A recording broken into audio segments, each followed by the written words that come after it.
Hello guys, welcome to our YouTube channel Eastern Gear. तो आज की वीडियो में मैं आपको बताने वाला हूँ कि फार्मूला वन का इंजन का इतिहास क्या है, यानी फार्मूला वन के इंजन का इतिहास। चलिए शुरू करते हैं आज की वीडियो। तो F1 का इंजन में काफ़ी वैरायटी दिखी गई है, जैसे कि रूल्स रेगुलेटेड इंजन, अलग अलग मैन्युफैक्चरर्स। इसमें 1947 से 1953 के बीच में, यानी वर्ल्ड वॉर होने से पहले 4.5 लीटर इंजन या 1.5 लीटर सुपरचार्ज इंजन हुआ करते थे। 4.5 litre engine 425 horse power generate करता था, तो 1.5 litre supercharge engine 600 HP generate करता था। उसके बाद 1954 से 1960 के बीच में 2.5 लीटर इंजन यूज करने की एफआईए ने घोषणा की, पर सब टीम्स ने उसको नकारा। फिर 1961 से 1965 में फ्रंट इंजन के बजाय मिड इंजन यूज करने लगे। इसके वजह से अच्छी ट्रैक्शन मिलने लगी और कॉर्नर स्पीड भी अच्छी मिलने लगी। फिर दौर आया 1966 से 1986 का। इसमें एफआईए ने इंजन कैपेसिटी को 1.5 लीटर से बढ़ाकर 3 लीटर कर दी। 1967 में क्रॉसवर्थ ने डीएफपी इंजन लेकर आई और छोटे टीम्स को भी रेस में हिस्सा लेने का मौका मिल गया। ये सब चला 1980 तक, जब रेनल्ट ने अपना नया कॉर्डिनी V6 टर्बो 1980 के ब्रिटिश ग्रैंड प्रिक्स में दिखाया। और तब रेनल्ट ने दिखाया कि टर्बोचार्ज इंजन से कंपटीशन में टक्कर दे सकते हैं। ये इंजन फोर्ड, क्रॉसवर्थ डीएफवी, फरारी और अल्फा रोमियो को टक्कर देने में सक्षम था। फिर 1981 में फरारी ने अपना टर्बोचार्ज इंजन लेकर आई। 1982 में BMW अपना टर्बोचार्ज इंजन लेकर आई। 1983 में अल्फा रोमियो भी अपना टर्बोचार्ज इंजन लेकर आई। इसमें होंडा, पोर्शे, फोर्ड, क्रॉसवर्थ ये टीम भी अपना टर्बोचार्ज इंजन लेकर आई। ऐसे 1986 होते होते सब टीम्स के पास टर्बोचार्ज V6 इंजन आ चुके थे। अब 1986 में BMW के इंजन 1000 हॉर्स पावर तक पहुंच जाते थे टर्बो बूस्ट प्रेशर की वजह से, पर उनके गियरबॉक्स इतने ठीक नहीं थे कि वो रेस में सिर्फ 4 लैप तक ही टिक पाते थे, जबकि टर्बो बूस्ट से इंजन 1350 हॉर्स पावर तक की पावर देते थे। फिर एफआईए ने रेस में टर्बो बूस्ट बंद कर दिया, यानी बैन कर दिया। इस दौर में यानी 1966 से 1986 में इंजन 285 हॉर्स पावर से 500 हॉर्स पावर तक बढ़ गए थे।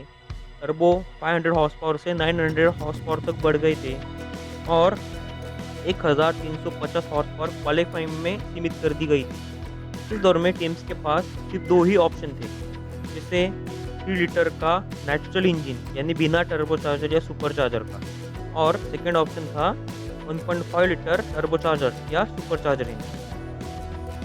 अब तक आपने देखा कि टीम्स के पास V6 या V8 यूज करते थे।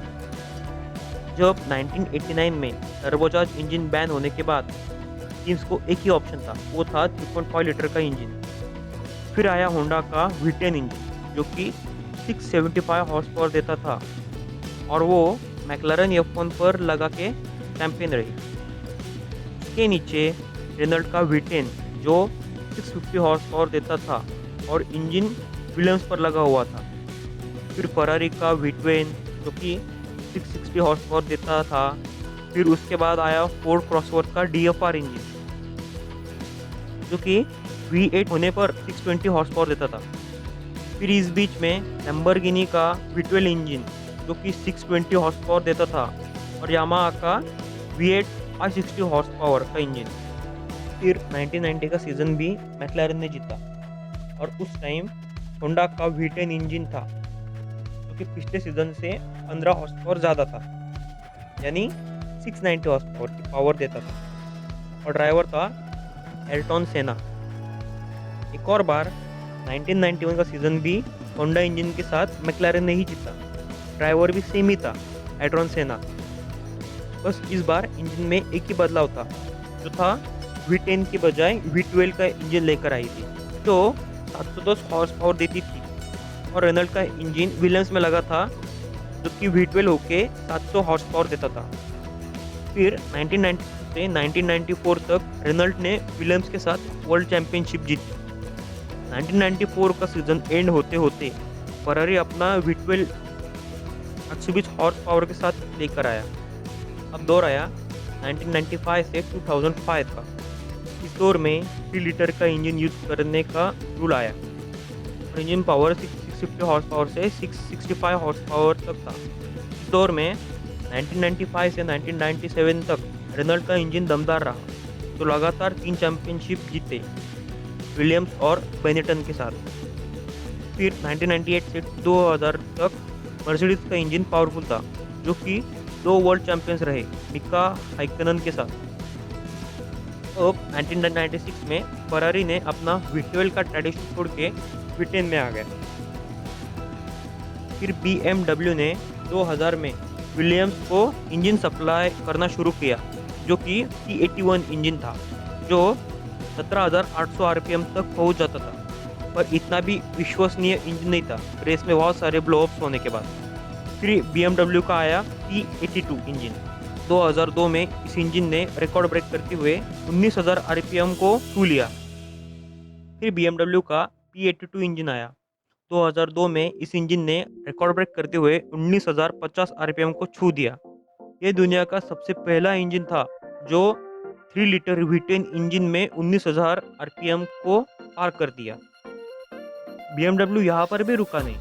2003 में अपना P83 इंजन बनाया, जो कि 19,200 आरपीएम तक छू सकता था।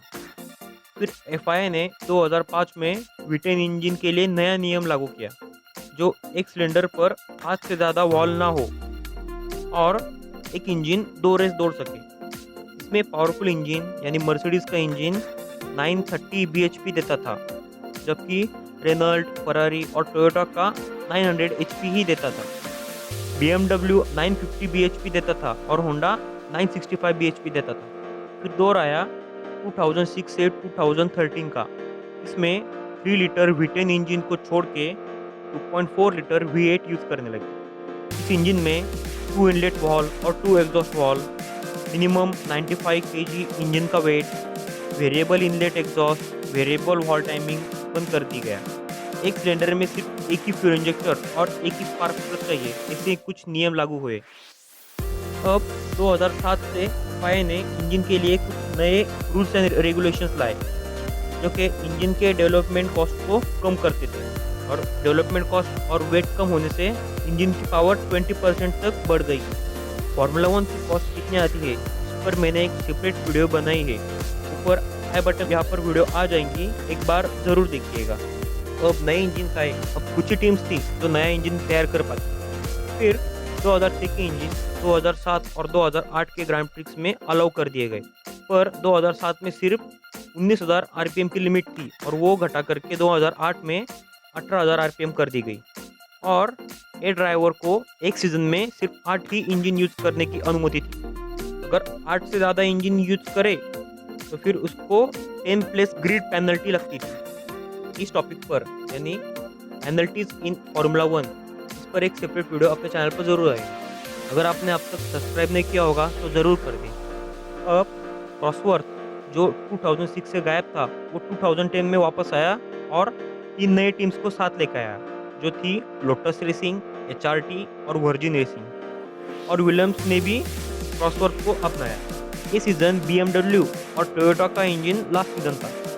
फिर 2009 में FIA ने KERS यानी kinetic energy recovery system, in short regenerative braking introduce की, जो कि 81 bhp एक्स्ट्रा पावर देता था, पर बनाने का खर्चा बहुत ज़्यादा था, तो टीम्स ने इसे यूज़ करने से इनकार किया। फिर 2010 में किसी भी टीम्स ने इसे यूज़ नहीं किया।